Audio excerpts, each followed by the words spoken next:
Unsaon pagbaba or paglusad sa mga dambuhalang bangka nga sip kayo og dili gid madami. Tara ipakita nako ninyo unsay gamit namo para malusad og tarong ang bangkang lightboat. Pero bago nato na masaksihan ipakita sa nako ninyo ang sulod sa bangkang lightboat. Unang silipon nato ang pilot house dayon naapoy upat ka higdaanan. Ug mao po din ilang kitchen area ug naara pod diri ang ilang CR. Silra pod kayong kadako kay makalihok ra kag tarong samot na og magluto. Diri na buta sa engine room dili pod ni palupig ilang makina. Wow pod kayo kondisyon na kayo ready to lusad na gyud. Kay nasilip naman nato ang sa taas. Sumo na ni ang oras para ipakita na pod nako ninyo ug unsa nga mo pamaagi sa paglusad sa bangka. Na makapagaw pod. Uno!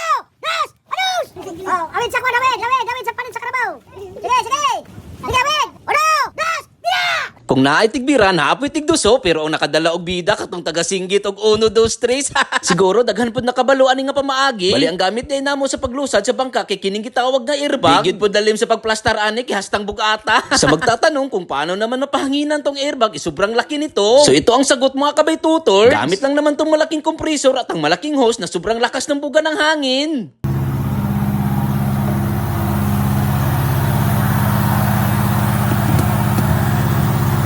At dahil napalubo na to lahat, so pwede na tong ibaba. At nakahanda na rin ang magkukontrol sa pagbaba. Hapon na at sakto na din talaga ibaba dahil malaki na ang dagat. Kung mapapansin nyo, yung mga taong nakahawak sa lubid na tinali, sila kasi yung magkukontrol.